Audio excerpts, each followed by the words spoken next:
라헬이 자기가 야곱에게 아들을 낳지 못함을 보고 그 형을 투기하여 야곱에게 이르되 나로 자식을 낳게 하라. 그렇지 않으면 내가 죽겠노라. 야곱이 라헬에게 노를 바라여 가로되 그대로 성태치 못하게 하시는 이는 하나님이시니 내가 하나님을 대신하겠느냐.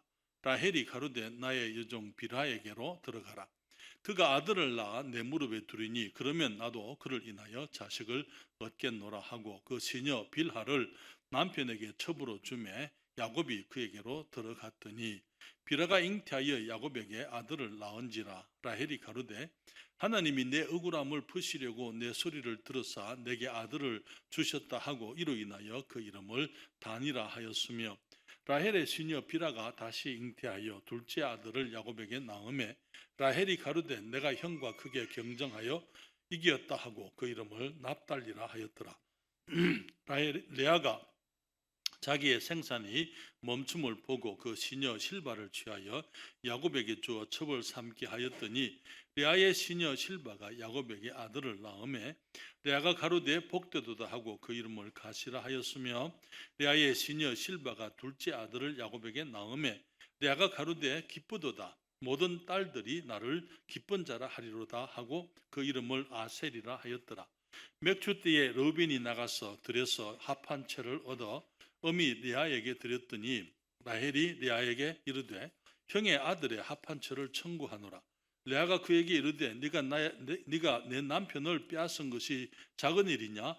그런데 네가 내 아들의 합한 채도 빼앗고자 하느냐? 라헬이 가로되 그러면 형의 아들의 합한 채 대신에 오늘 밤에 내 남편이 형과 동침하리라 하니라. 저물 때에 야곱이 들여서 돌아오매 레아가 나와서 그를 영접하며 이르되 내게로 들어오라. 내가 내 아들의 합한 채로 당신을 샀노라. 그 밤에 야곱이 그와 동침하였더라. 하나님이 레아를 들으셨으므로 그가 잉태하여 다섯째 아들을 야곱에게 낳은지라. 레아가 가로되 내가 내 시녀를 남편에게 주었으므로 하나님이 내게 그 값을 주셨다 하고 그 이름을 이사가리라 하였으며 레아가 다시 잉태하여 여섯째 아들을 야곱에게 낳은지라. 레아가 가로되 하나님이 내게 후한 선물을 주시도다. 내가 남편에게 여섯 아들을 낳았으니 이제는 그가 나와 함께 거하리라 하고 그 이름을 스불룬이라 하였으며 그 후에 그가 딸을 낳고 그 이름을 디나라 하였더라. 하나님이 라헬을 생각하신지라 하나님이 그를 들으시고 그 태를 여신 거로 그가 잉태하여 아들을 낳고 가로되 하나님이 나의 부끄러움을 씻으셨다 하고 같이 읽습니다. 그 이름을 요셉이라 하니 여호와는 다시 다른 아들을 내게 더하시기를 원하노라 함이었더라. 아멘. 기도하겠습니다. 거룩하신 아버지 하나님, 저희들의 삶 속에 언제나 크신 은혜와 주의 크신 자비와 친절로 함께하여 주시는 주님을 찬양드립니다. 오늘도 저희들 주님의 말씀 가운데 정말 하나님의 사람들, 주님께서 정말 세우시고 주님이 구별하신 사람들의 정말 그 너무 육신적이고 못난 모습들을 우리가 성경을 통해서 보면서 우리들이 우리의 모습을 발견하게 됩니다. 그러면서 주님께서 정말 이러한 사람들에게 행하신 많은 친절과 또 주님의 은혜와 주님께서 그들을 통해서 이루시는 많은 능력 있는 일들을 우리가 보면서 우리들이 주님을 찬양하고 주께 감사드리며 또한 저희의 삶 속에 주님이 가지고 계시는 선하신 뜻과 하나님의 은혜를 감사드립니다. 아버지 하나님, 이 시간 주의 말씀을 축복해 주시고 다시 한번 저희들이 우리 인간들의 철저한 못남과 함께 하나님의 온전하신 이 선하심과 주님의 놀라우신 능력과 은혜를 우리가 기뻐하며 주님을 찬양하도록 도와주시옵소서. 이 시간 주의 진리의 말씀을 주께 의뢰하오니 주님이 축복하시고 이 종에게 주의 은혜 베푸심으로 말씀을 통하여 주님을 영화롭게 해드리며 또 주님을 높이며 주의 자녀들에게 격려가 될 수 있도록 주님 역사해 주시옵소서. 주님의 복되신 이름을 찬양합니다. 예수님의 이름으로 기도했습니다. 아멘. 자리에 앉으시겠습니다. 야곱이 아버지와 형에게 범죄하고 외삼촌 밧단 아람의 집으로 도망을 갔죠. 거기서 이 야곱을 기다리고 있는 것은 현실적인 외로움과 고독과 많은 고난이 밧단 아람 외삼촌의 집이었지만은 그 낯선 땅에서 이제 이 야곱은 실제적인 현실을 살아야 했던 것을 우리가 지난번 생각을 했습니다. 물론 주님께서 베들에서 정말 그 아버지와 집을 떠나서 형을 피해서 도망치는 이 야곱에게 하나님께서 오셔서 주님께서 이제 아브라함에게 주신 그 하나님의 언약을 야곱이 계승하게 될 것이고, 또 하나님께서 그와 함께 보호하시며 먹을 것을 주시고 공급하시고 다시 무사히 돌아오게 하겠다고 약속을 했지만은, 이제 그 야곱은 이제 하나님을 발견한 그곳을 베델이라는 그 이름으로 부르면서 그가 하나님께 11조의 약속과 또 이제 자기 삶을 구별해서 여호와 하나님을 섬기겠다고 약속을 했지만은, 그러나 그러한 주님과의 그 재회, 주님과의 만남이 이제 현실적인 삶에서부터 이 야곱이 벗어나게 하지는 않았던 것을 보게 됩니다. 다시 말하면은 그의 앞에는 이 인생, 삶, 정말 이 땅을 살아가야 될 이 냉정한 세상에서 홀로 살아가야 하는 그런 냉혹한 현실이 그에게 남아 있었던 것이죠. 그의 외삼촌 이 라반은 아주 강교하고 이기적인 사람이었던 것을 우리가 성경에서 배우게 됩니다. 그는 야곱이 훌륭한 일꾼이라는 것을 알고 목동으로서 아주 능력 있는 사람이라는 것을 알았기 때문에 그는 야곱을 붙들어 놓고 싶었어요. 종을 삼기를 원했습니다. 그렇기 때문에 이제 라헬을 이용해서 7년을 묶어두고, 그리고 이 큰딸 레아를 또 이용해서 또 7년을 자기를 위해서 일하게 하였던 것을 우리가 보게 됩니다. 그러면서 야곱은 두 아내 사이에서 이제 여러 자녀를 낳으며 가정을 일으켰지만은 정말 그 가정은 결코 평탄하고 평화로운 그런 가정은 아니었던 것을 우리가 성경에서 발견하게 됩니다. 라헬과 레아 두 자매 사이에 이제 한 남편을 두고 다투는 그 갈등들이 있었고요. 아이를 낳는 레아와 아이를 낳지 못하는 라헬의 그 사이에서의 어떤 그 긴장감, 투기와 질투, 다툼과 갈등이 있었기 때문에 그 야곱의 가정은 결코 평안하고 정말 주님께서 의도하신 그런 아름다운 가정 생활을 할 수는 없을 것이었습니다. 그렇기 때문에 야곱은 가정에 돌아오는 것이 그에게는 큰 고통이 되었으리라고 생각이 됩니다. 그리고 라헬은 이제 아들을 얻기 위해서 이 사라가 했던 것처럼 자기의 시녀 이 빌하를 이제 야곱에게 주어서 빌하를 통해서 두 아들을 얻습니다.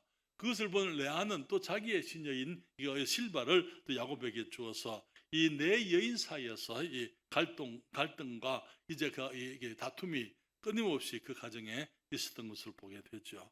그렇지만은 그러한 이 야곱의 온전치 못한 가정이었지만은 하나님께서는 이제 주님의 약속을 위해서, 주님의 언약을 위해서 주님이 또 이 사람들을 사용하시고 저들에게 은혜를 베푸시는 것을 보게 되는데요. 이 야곱이 이 네 사람의 여인들을 통해서 아들을 12를 얻습니다. 아직 베냐민은 나지 않았습니다만은 12사람의 아들을 낳았을 때에 하나님께서는 야곱의 12아들이 이스라엘 민족의 12지파, 또 12족속의 조상들이 되도록 주님께서 이제 은혜를 베푸시는데요. 우리는 본문에서 우리 인간들이 얼마나 미련하고 철저히 부패했는가 하는 모습을 보는 동시에 청량할 수 없는 하나님의 지혜와 주님의 은혜를 우리가 여기서 발견을 하게 되면서, 하나님께서 정말 거기 타락하고 죄악스럽고 육신적이고 정말 너무나 이 소망이 없는 사람들을 통해서 하나님께서 하나님의 위대한 일을 이루시는 주님의 지혜와 주의 능력을 바라보면서 우리가 주님을 찬양하게 되는 것입니다. 먼저 우리가 이 말씀을 통해서 생각할 수 있는 것은 야곱의 가정은 혼돈과 갈등으로 가득 찬 육신적인 가정이었더랬어요.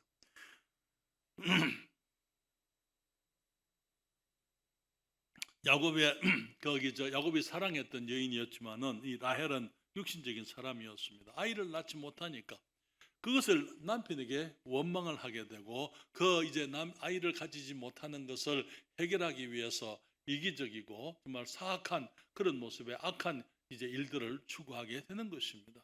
이거는 말하기를 남편에게 우리가 30장 1절에 보게 되면은 나로 자식을 낳게 하라.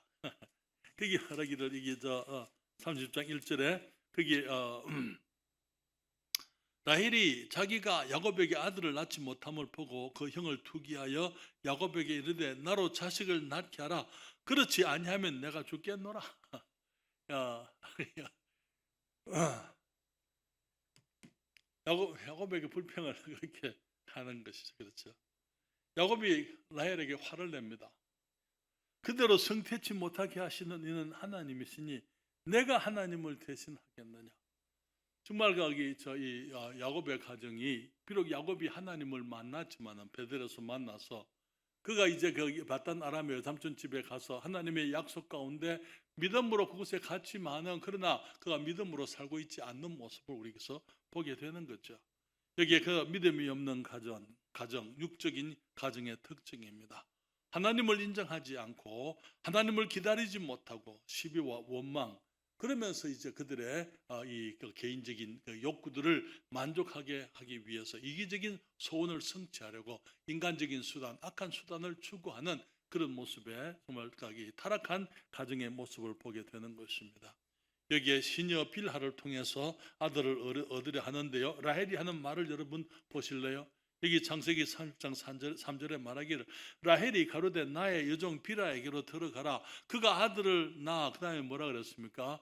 내 무릎에 두리니 그렇게 얘기했어요. 그러면 나도 그를 인하여 자식을 얻겠노라. 정말 이 라헬이 자녀를 얻겠다는 그 소원이 얼마나 간절했는지 우리가 보게 되지만은 그러나 헛된 기대죠. 사실은 내가 내 시녀가 낳은 아들이 내가 낳은 아들이 될 수가 없는 것이죠. 비록 내가 내 무릎에 둘 수 있지만은 내 자식은 될 수가 없는 것입니다. 우리는 라헬이 이런 모습을 통해서 우리는 이 아브라함의 아내 사라가 범했던 그 죄를 우리가 다시 생각을 하게 되는데요. 여기에 그 사라도 늦기까지 아들이 없었기 때문에 그는 아들을 얻고자 하는 그런 욕심 때문에 그는 해서는 안 될 일을 하게 한 것을 우리가 성경을 통해 발견합니다. 창세기 16장 1절과 2절에 보면은 아브라함의 아내 사레는 생산치 못하였고 그에게 한 여종이 있으니 애굽 사람이요 이름은 하갈이라. 사레가 아브라함에게 이르되 여호와께서 나의 생산을 허락지 아니하셨으니 원컨대 나의 여종과 동침하라. 내가 혹 그런 말미암아 자녀를 얻을까 하노라 하매 아브라함이 사레의 말을 들으니라. 그러나 여러분 여기에 하나님께서 이게 사라 역시 마찬가지로 하나님에 대해서 철저하게 믿지를 못하고 주님을 기다리지 못했던 것을 우리가 여기서 지난번 우리가 이미 말씀을 생각했었어요. 하나님께서 아브라함에게 사라를 통해서 아들을 주시겠다고 약속을 했지만은 그 때가 아직 이르지 않았더랬어요. 그러나 사람들은 너무 급해요. 하나님의 때를 기다리지 못하는 것입니다. 그래서 그는 말하기를 하나님께서 여호와께서 나의 생산을 허락지 않았다. 주님이 허락지 않는 것 아니고요. 때가 아직 안 된 것밖에 없는 것입니다. 그런데 사라는 기다리지를 못하고 이제 그의 여종 하갈, 다시 말하면 그 애굽 여인 하갈과 동침하게 되므로 그런 말미암아 자녀를 얻겠다 그렇게 얘기했을 때에 하갈이 자기의 잉태함을 깨닫고 난 다음에 여주인을 멸시했다고 성경은 말하고 있습니다. 그러면서 가정에 새로운 갈등이 되는 거예요. 이전까지는 하갈이 충직한 남편을 맡겨서 남편을 주어서 아들을 낳게 할 만큼 사례가 신뢰했더랬어요.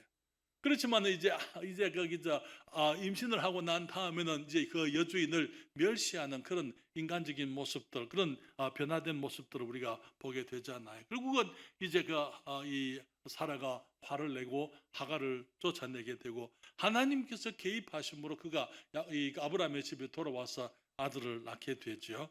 그럴 때 그가 낳은 아들 이스마엘이 끊임없이 약속의 아들 이삭에게 올무가 되고 대적이 된 것을 우리가 알고 있습니다.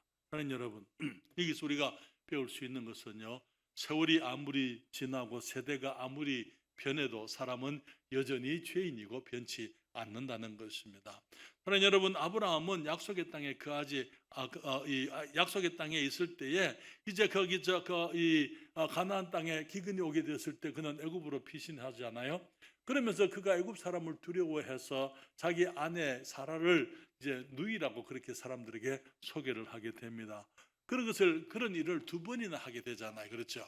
한 번은 애굽에서 그렇게 하게 되고 한 번은 그랄에서 블레셋 왕 아비멜렉 앞에서 그렇게 하게 됩니다. 그렇게 해서 이제 결국은 이 애굽의 왕 바로에게 책망을 듣고 이 아비멜렉에게 이제 수치를 당하고 여러분 이가 하나님의 사람이 아브라함이 이방 왕들, 믿음이 없는 이방 왕들 앞에 수치를 당하고 정말 이 부끄러운 모습으로 가나안 땅으로 돌아와야만 했던 것이죠. 그런데 사실 그 아브라함의 그 죄는 이삭에게 와서 다시 재현되어지지 않습니까?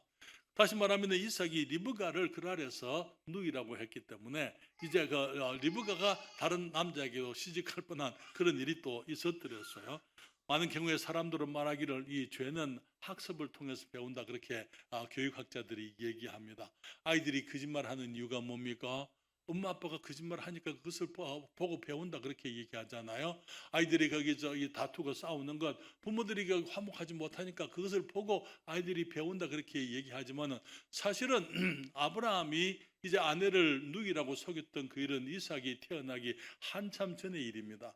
그렇기 때문에 이 죄는 학습을 통해서 이제 그 아이들이 배우는 것이 아니고, 저는 유전을 통해서, 죄 성품의 유전을 통해서 아브라함이 범한 그 모든 죄에 잠재된 그 모든 것들이 이삭에게 그대로 이어지는 것을 우리가 보게 되는 것이죠. 사랑하는 여러분, 마찬가지로 여기에 정말 이 아브라함 사라가 행했던 그 죄, 할머니가 행했던 그 악함을 이제 이 라헬과 또 이제 레아가 그의 집에 같이 재현을 하게 되는 것입니다. 사랑하는 여러분, 하나님이 없는 사람들, 하나님을 경외하지 않는 사람들의 특징은 이 자기 중심적인 삶을 살게 된다는 것입니다.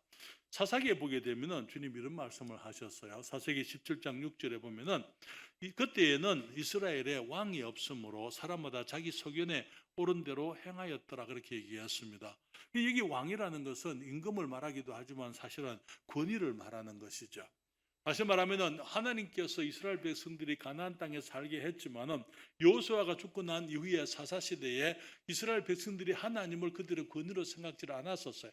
하나님을 그들의 왕으로 생각지 않았기 때문에 하나님을 제외해버리고 그들 위에 이제 거기에 권위가 없었기 때문에 모든 사람들이 자기 소견에 자기가 보기에 옳은 대로 행했다, 그렇게 말하고 있습니다. 여러분, 라헬도 마찬가지였어요. 라헬이 거기 남편을 경외하지 않았고 하나님을 경외하지 않았더랬어요. 그렇기 때문에 이게 부모님이나 하나님이라든지 오직 자기만을 위해서 살았던 것을 보게 되는 것입니다. 사라의 그 이기심은요, 하갈을 비참하게 만들었던 것처럼 라헬의 이기심은 결국 자기 자신을 더 비참하게 만드는 그 일들이 됩니다. 나중에 보게 되면은 르우벤이 이제 들에서 합한처를 찾아왔다, 그렇게 얘기하는데요. 합한처라고 하는 것은 영어로 맨드레이크라고 하는 것인데요. 이렇게 생긴 것입니다. 여기에 그냥 들판에 널려 있는 3, 4월이 되면은 나서 꽃이 피는 그런 식물입니다. 다년생이에요. 그리고 또 그 뿌리는 보게 되면은 마치 인삼처럼 이렇게 생겼습니다. 이것을 그 당시에 이제 이스라엘 사람들, 그 당시에 중동에서는 임신을 촉진하는 임신 촉진제 혹은 마취제 혹은 체험 효과가 있다, 그렇게 사람들이 생각을 했습니다. 그러면서 특별히 또 이것을 이게 미신, 이것을 먹으면 사람이 임신하게 된다, 자녀를 가지게 된다는 그런 미신을 가지고 있었더랬어요. 그렇기 때문에 라헬이 르우벤이 레아의 아들 르우벤이 이 합한처를 발견해서 가지고 왔을 때에 그것을 자기가 빼앗으면서 남편이 야곱이 그날 레아와 동침하게 하겠다고 그렇게 하는 것을 보는데요. 그러나 여러분, 거기 레아도 거기에 이제 그런 일이 있고 난 다음에 결국은 레아도 자기 자녀 시녀 실바를 야곱에 주어서 아들을 더 얻으려 하는 것을 보게 되는데요. 여기에 그 한 가정의 여인들이 서로 경쟁적으로 정말 거기 자녀를 얻기 위해서 그렇게 다투고 갈등하는 그런 모습을 보게 됩니다. 사랑하는 여러분, 물론 하나님께서 라헬을 기억하셔서 주님이 아들을 낳게 하심으로 요셉이라는 아들을 주셨습니다만은 그것은 주님의 은혜입니다. 그렇지만은 정말 야곱의 가정은 결코 평안할 수 없는 그런 모습의 가정이었더랬어요. 여인들의 다툼의 소리, 그리고 아이들의 소리들, 갈등이 끊임이 없는 혼돈의 가정이 이 야곱의 가정이었던 것입니다. 그리고 또 우리가 말씀을 드린 것처럼 두 번째로 생각할 수 있는 것은 야곱의 혼돈된 가정에서 태어난 12 아들이 이스라엘 민족의 12 조상이 되는 것이죠. 하나님께서 아브라함을 통해서 세상 모든 사람에게 복을 끼칠 나라를 이루고자 하고 주님이 이루시려고 주님이 계획하셨고 주님이 아브라함을 그렇게 부르셨더랬습니다. 그렇지만은 우리가 잘 아는 것처럼 하나님께서 아브라함을 부르신 것은 아브라함이 특별히 인격적으로도 훌륭한 사람이었기 때문이다. 그것은 아니었던 것을 우리가 잘 알고 있습니다. 여기에 그가 주님을 믿음으로 이제 갈대아 우르를 떠나서 그가 이제 가나안 땅으로 왔지만은 그의 믿음 또한 그렇게 온전한 믿음이 못 되었기 때문에 그가 이제 이 가나안 땅에 기근이 오니까 그냥 애굽으로 도망쳐버리는 그 피해가는 그런 모습의 그런 믿음이었더랬어요. 그렇기 때문에 성경은 말하기를 이 아브라함이 어떻게 의롭다함을 얻었느냐 했을 때 성경은 이 로마서 4장 1절로부터 3절에 말하기를 그런즉 육신으로 우리 조상된 아브라함이 무엇을 얻었다 하리요 만일 아브라함이 행위로서 의롭다 하심을 얻었으면 자랑할 것이 있으려니와 하나님 앞에서는 없느니라. 성경이 무엇을 말하느냐 아브라함이 하나님을 믿음에 이것이 저에게 의로 여기신 바 되었느니라. 하나님께서 아브라함을 구별하시고 아브라함을 축복하시고 의롭다고 말씀하신 것은 아브라함이 특별히 그 인격적으로 훌륭하거나 그 행위가 더 온전한 그런 사람은 아니었다는 것이죠. 우리 주님께서 그 당시에 이제 바벨탑 사건 이후에 주님께서 한 사람을 택하셔서 그로 하여금 온 세계를 축복하시는 구원의 통로가 되게 하시려고 사람을 택하실 때에 한 사람이 필요했고 주님이 택하신 사람이 바로 이 아브라함이었던 것입니다. 그런데 아브라함에게 택하신 그 이유가 특별히 아브라함이 더 훌륭한 사람이기 때문에가 아니고 아브라함에게 믿음이 있었기 때문에 주님께서 갈대아 우르를 떠나서 내가 네게 지시할 땅으로 가라. 주님께서 어디에 가라고 주님이 그 지명을 말씀을 안 했지만은 지시할 땅으로 가라 그렇게 말했을 때에 그는 주님의 말씀을 듣고 그가 그 부모 친척 아비집을 떠나서 그가 이제 함께 하란으로 갔다가 하란에서 가나안 땅으로 내려갔던 것이죠. 그래서 아브라함이 믿음이 있었기 때문에 주님께서 그를 어렵다 보시고 주님께서 복의 통로로 세상을 구원하시는 복의 통로로 선택을 하신 것은 주님의 은혜였더랬어요. 그리고 아브라함이 처음부터 믿음이 위대한 사람도 아니었던 것을 보게 됩니다. 말씀드린 것처럼 약속의 땅에 가나안에 기근이 왔을 때 애굽으로 도망갔을 뿐 아니라 거기에서 이제 약속의 유업을 함께 이을 그의 아내 사라를 누이라고 하여 그 가정에 큰 위험에 빠질 뻔했던 것을 우리가 알고 있는 것입니다. 우리는 아브라함이 처음부터 위대한 믿음의 사람은 아니었는데요. 그러나 성경은 우리들에게 보여주는 것은 아브라함은 그 믿음이 처음부터 작은 믿음이었지만 보잘것없는 믿음이었지만 그 믿음이 점점 자라갔던 것을 우리가 아브라함의 생애를 공부하면서 우리가 발견하게 됩니다. 그러나 여러분 그의 작은 믿음이 위대한 믿음으로 자라간 것을 보게 되는데요. 성경은 마태복음 17장 20절에 주님이 이렇게 말씀하시는 것을 보게 됩니다. 가라사대 너희 믿음이 적은 영혼이라 진실로 너희에게 이르노니 너희가 만일 믿음이 한 겨자씨만큼만 있으면 이 산을 명하여 여기서 저기로 옮기라 하여도 옮길 것이요 또 너희가 못할 것이 없으리라. 주님께서 말씀하시기를 우리의 믿음이 겨자씨만큼만 해도 주님께서 우리들에게 산을 명하여 여기서 저기로 옮기라 할 것이고 또 우리가 못할 것이 없을 것이다. 왜 우리가 그렇습니까? 작은 믿음이 위대한 것 아니고 작은 믿음을 축복하시는 하나님이 위대하시기 때문인 것입니다. 그래서 주님께서 우리가 작은 믿음만 있으면 그걸 주님께서 귀하게 보시고 우리의 믿음을 축복하시고 믿음으로 위대한 일을 사람이 그냥 할 수 없는 일들을 이루게 하시겠다 그렇게 말씀을 해드렸어요.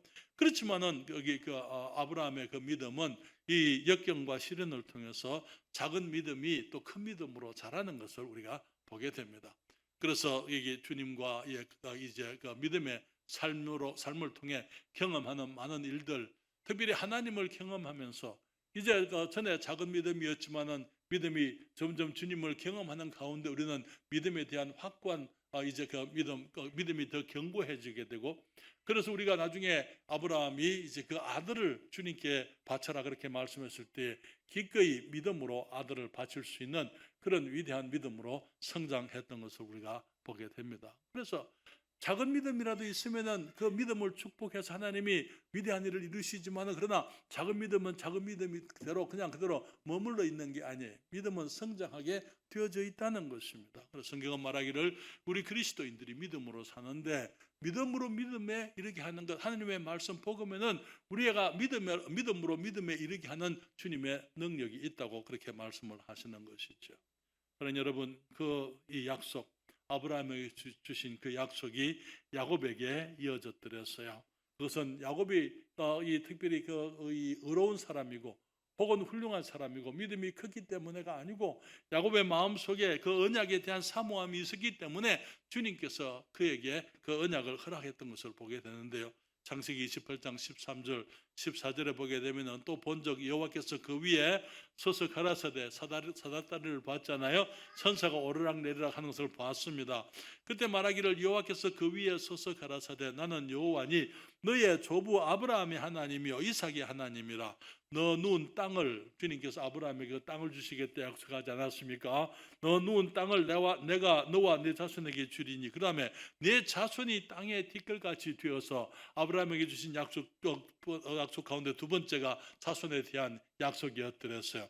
그래서 이제는 아브라함에게 주신 그 약속 가운데 땅을 주시겠다 말씀하시고 자손이 땅의 티끌같이 되게 하겠다 말씀하시면서 동서남북에 편만할지며 땅의 모든 족속이 너와 내 자손을 인하여 복을 얻으리라. 주님께서 아브라함을 통해서 세상 모든 민족을 복 주시겠다고 주님이 계획하신 이 아브라함에게 주신 그 언약이 이제는 야곱에게 그대로 주어지게 되었습니다. 사랑하는 여러분, 야곱이 주님의 일에 합당한 사람, 주님의 약속의 축복에 합당한 사람은 아니었다 하는 것을 우리가 보면서 우리들도 마찬가지인 것을 보게 되죠. 그렇죠? 많은 경우에 우리가 주님의 일을 한다면 우리가 주님 앞에 무슨 일을 할 수 있는 의로움이나 자격이 있어서가 아니라는 것 우리가 잘 알고 있습니다. 주님께서 주님의 일을 이루시고 주님이 우리를 축복하신다면 주님의 말씀 때문에, 주님께서 아브라함에게 하신 그 약속 때문에, 말씀 때문에 주님께서 그 일을 이루시는 그 말씀을 하셨기 때문에, 야곱에게 하신 그 말씀 때문에 주님께서 야곱의 12 아들을 통해서 이제 이스라엘 민족을 이루시게 되는 것입니다. 그러면서 또 성경은 말하기를 우리 하나님께서 하나님이 하나님의 이름을 위해서, 자기 이름을 위해서 주님께서 주님의 일을 이루신다고 말씀을 하는데요. 여러분, 시편 23편 3절에 보면은 이런 말씀이 있죠. 주님 말씀하시기를 내 영혼을 소생시키시고, 그 다음에 뭐라 그랬습니까? 자기 이름을 위해. 우리 주님께서 우리를 축복하셨는데 왜 축복하셨느냐? 자기 이름을 위해서. 왜냐하면 우리가 주님의 이름으로 일컫는 백성이니까, 주님의 자녀들이니까, 우리가 예수님을 믿음으로 구원받은 하나님의 백성들이니까, 주님께서 하나님의 백성이라 하더라도 우리들이 온전치 못하고 못나고 많은 부족함이 있지만은 그래도 주님이 우리를 축복하려고 하시는 그 이유는 주님께서 주님의 이름을 우리들에게 주셨기 때문에. 그래서 우리 주님의 이름을 위해서 그리스도인이라는 이름, 거듭난 하나님의 자녀라는 그 이름 때문에 주님께서 우리를 축복하시게 하시게 되는 것입니다. 여러분, 에스겔서 20장에 보면 같은 말씀이 있는데요. 에스겔서 이스라엘이 이제 포로되어 있지 않습니까? 유다가 망해서 포로되어 있을 때 에스겔을 통해서 이스라엘 백성들에게 주님이 약속하시는 말씀이에요. 그들이 다시 돌아오게 될 것이며, 그들이 다시 주님을 알게 될 것이며, 그들의 마음에 주님께서 하나님을 아는 마음을 주실 것이고, 그 말씀을 하시면서 거기에 42절부터 이렇게 말하죠. 내가 너희 열조에게 주기로 맹세한 땅 곧 이스라엘 땅으로 너희를 인도하여 드릴 때에, 무슨 말입니까? 주님께서 이스라엘을 다시 이 가나안 땅, 이제 그 약속의 땅, 조상의 땅으로 다시 불러 모으시겠다고요. 여러분, 이스라엘이 지금 그들의 팔레스타인 지역이 지금 가나안 땅에 지금 다시 모였고 나라가 건설되고, 또 계속해서 이스라엘 백성들이 사방 각지에서부터 지금 돌아오고 있는데요. 그것이 그 주님 말씀하시기를 그런 일이 있을 때에 너희가 나를 여호와인 줄 알고 그렇게 얘기했어요. 그때 너희가 내가 여호와라는 사실을 너희들이 알게 되고, 그 전에는 주님을 부인하고 주님을 믿지 않냐고 주님께 등을 지고 정말 하나님을 부인했던 그들이었지만은, 그때는 그들이 너희가 나를 여호와인 줄 알고 거기서 너희의 길과 스스로 더럽힌 모든 행위를 기억하고 이미 행한 모든 악을 인하여 스스로 미워하리라. 그 말은 회개한다 그 말이죠.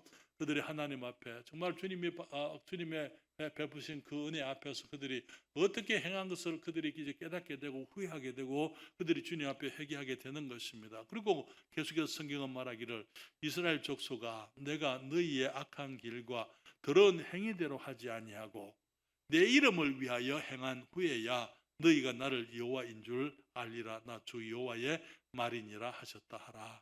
주님께서 말씀하시길 내가 너희의 악한 길과 더러운 행위대로 하지 않고, 그 무슨 말입니까?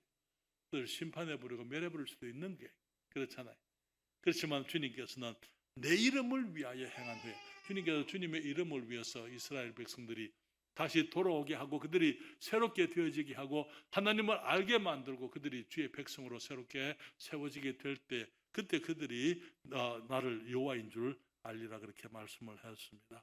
그러나 여러분, 많은 경우에 우리는 주님 앞에 은혜를 입을 때에 그것이 주님의 은혜인 줄 알지 못하고 마치 우리가 똑똑해서 우리가 잘나서 우리가 훌륭해서 하나님께서 우리를 사용하시는 줄로 그렇게 생각하는 그런 착각들이 있을 수가 있습니다. 그렇지만 우리가 기억해야 될 것은 주님께서 우리들에게 은혜를 베푸시고 우리를 통해서 주님의 아름다운 일을 이루시게 된다면은 그것은 우리 어떤 이 하나님께서 쓰실 만한 어떤 것이 있어서가 아니고 주님께서 자기 이름을 위해서 우리에게 은혜 베푸시는 것을 우리가 기억해야만 되는 것입니다. 그래서 다시 말씀드리면 세 번째로 온전치 못한 사람이 주님의 위대한 뜻에 쓰임되게 하시면 하나님의 은혜라는 것입니다. 우리가 어떤 은혜라는 것은 받을 자격이 없는 자들에게 주시는 하나님의 축복 아닙니까? 그렇기 때문에 내가 받을 자격이, 성경에 말하기를 내가 받을 자격이 있어서 받는 그것은 은혜가 아니고 빚이라 삭시라 그렇게 얘기를 했잖아요. 받을 것을 받는 거니까 내가 열심히 일을 해서 그 대가를 얻는 것이라면은 그건 은혜가 아니에요.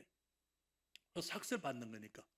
그러나 내가 받을 자격이 없음에도 불구하고 내가 아무것도 안 했음에도 불구하고 내게는 아무런 장점이 없음에도 불구하고 주님이 우리를 사용하시게 될 때 우리에게 복을 주시고 하나님의 축복을 허락하실 때 그것이 하나님의 은혜라 그렇게 말씀을 하는 것이죠. 여러분, 여기서 우리가 여러분들에게 말씀드리고 싶은 것은요, 하나님께는 사람 외에 다른 도구가 없다는 것입니다. 하나님이 왜 야곱과 같은 사람, 왜 이스라엘을 사용하죠? 아브라함을 부르십니까? 여러분, 하나님께는 사람 외에는 도구가 없어요. 하나님이 원하신다면은 주님께서 얼마든지 밤하늘의 별들도 주님이 사용하실 수 있고 천체를 사용하실 수 있고 주님께서 세상의 많은 피조물들을 주님이 사용하실 수 있지만은, 그러나 하나님께서 선택하신 것은 사람을 하나님의 대리인으로 하나님의 일을 하는 하나님의 에이전시로 주님이 사람을 선택했다는 것입니다. 그래서 하나님께서 사람을 지으신 것은 일을 위해서 지으셨는데요. 그런데 그 사람이 범죄했지만은 하나님께서는 사람에 대해서 포기하지 않으시고 그 사람을 용서하시고 그들의 죄를 용서하시고 주님이 다시 그들을 부르시고 그들을 새롭게 하셔서 하나님께서 범죄한 사람이라 하더라도 죄인이라도 주님께서 그들을 의롭게 하시고 거룩하게 하셔서 주님이 사용하시게 된다는 것입니다. 그것을 위해서 주님께서는 자기 아들을 희생하셨어요. 주님께서 죄인을 사용하시는 것, 죄인의 모습으로 그냥 사용하는 것 아니고 우리가 믿음으로 주님께 나올 때 우리를 의롭다 하시고 이제 주님께서 우리 의로운 사람들을 주님께서 사용하시는 것이죠. 부러진 것들을 고쳐서 사용하시는 분이 우리 하나님이십니다. 더러운 사람을 깨끗이 씻으시고 정결케 하여서 주님이 사용하시는 것입니다. 여러분, 우리가 이 세상에 하나님의 일에 합당한 자는 아무도 없습니다. 그렇지만 하나님께서 이제 합당치 못한 자들을 예수 그리스도의 이름으로 합당한 자들이 되도록 용서하시고 정결케 하시고 거룩하게 하시고 의롭게 하셔서 주님의 일을 위해서 사용하시는 것, 그것이 우리 하나님의 은혜지요. 때로는 고난을 통해서 시련과 어려움을 통해서 우리들이 주님 앞에 무릎을 꿇게 만드시고 우리가 주님 앞에 눈물을 흘리게 만드시고 우리가 주님 앞에 합당치 못한 어떤 것들을 우리가 우리 속에 있는 것들을 주님 앞에 내어놓게 하시고 그래서 우리를 빚으시고 깨어서 이제 우리를 가루가 되게 하시고 또 만드시고 주님 우리를 사용하시는 것입니다. 그래서 지금 이 시대에도 우리 주님께서는 우리를 사용하시려고 주님이 은혜를 베풀고 계심을 감사하십시다. 여러분 지금까지 우리가 일한 것이 아니고 하나님께서 합당치 못한 우리들을 주의 영광을 위해서 사용해 주셨기 때문에 주님께 감사드립니다. 여러분 우리가 착각하지 말아야 될 것은요. 사람밖에는 주님의 도구가 없지만은 우리가 아니라도 하나님이 원하시면 다른 사람을 일으키실 수가 있다는 거예요. 하나님께는 사람이 도구지만은 그러나 우리가 꼭 주님의 도구가 되어야 될 이유는 없습니다. 주님께서 만약에 원하시면 우리가 아닌 다른 사람들을 얼마든지 일으켜서 주님의 영광을 위해서 일을 하게 하실 수가 있는 것입니다. 그렇기 때문에 우리들이 주님 앞에 정말 감사하고 믿음으로 어렵게 됐기 때문에 하나님께서 우리를 거룩하다 말씀하시고 주의 백성으로 구별해 주셨기 때문에 그리고 지금 이 시대에 우리들이 처한 이곳에서 우리 주님이 우리를 사용하려고 하신다는 것 그것이 주님의 은혜라는 것 우리들에게 주신 특권이라는 것 우리들이 정말 감사하고 기뻐해야 되고 겸손히 하나님 앞에 받아들이고 우리가 낮추어져서 말씀에 순종하고 정말 주님의 뜻을 따라 살아가는 우리가 되어야 될 줄 믿습니다. 하나님 여러분 하나님의 뜻과 계획을 우리의 가슴에 품고 그것을 받아들이고 그것을 우리의 비전이 되게 하고 그리고 그 비전들이 이루어지도록 우리의 삶 속에 주님이 하고자 하시는 일이 현실이 될 수 있게 되기 위해서 우리들은 주님의 은혜를 더욱더 사모해야만 될 줄 믿습니다. 하나님 여러분 야곱의 가정은 인간적으로 우리 한국말로 콩가루 집안이었어요. 그렇죠? 정말 콩가루 집안이었는지 밀가루 집안이었는지 콩가루보다 더 이렇게 더 부드럽게 더 완전히 깨어졌다면 아마 밀가루가 될는지 모르겠습니다만 야곱은 정말 바단 아람 외삼촌의 집에 갔을 때 그는 하나님을 찾지 않았었어요. 하나님의 약속이 그와 함께 있었지만은 그곳에 가서 하나님을 찾지 않았더랬습니다. 인간적인 머리를 굴리고 자기 눈으로 보는 것을 따라 결정하고 그래서 라헬을 이제 거기 그 외삼촌이 내 삭시 뭐겠느냐? 어제 공으로 내 일만 하겠느냐? 내 삭시 품삯이 뭐겠느냐? 그랬을 때에 그는 하나님께 하나님 내가 뭘 구해야 됩니까? 물어보지 않았더랬어요. 그렇죠? 그는 그냥 자기가 눈에 보이는 대로 라헬을 사랑했기 때문에 이 라헬을 아내로 삼고자 7년을 그가 봉사했었죠. 여러분 너무나 많은 경우에 정말 우리가 믿음이 있다 하면서 그러나 믿음으로 살지 아니하고 내가 보는 것, 내가 느끼는 것, 자기 계획과 자기 결단을 따라 살아가는 우리들의 모습을 야곱에게서 보는 것입니다. 그는 육신적인 세속적인 사람들 속에서 육신적으로 살았기 때문에 정말 거기서 내 여인을 결국은 이제 그 두 아내와 두 첩을 거느리게 되면서 거기서 이제 12아들을 얻게 될 때에 은혜가 풍성하신 우리 하나님이 하나님의 말씀과 주님의 약속과 주님의 영광을 주님의 이름을 위해서 그 12아들들이 이스라엘 민족의 족장이 되게 해 주셨던 것이죠. 부족하고 연약한 우리들입니다. 죄악되고 육신적인 우리들이지만은 우리 주님께서 우리를 사용하신다면은 그것은 우리 주님의 은혜이기 때문에 주님께 감사하고 주님의 은혜를 항상 추구하고 사모하는 우리의 삶이 되어야만 되겠습니다.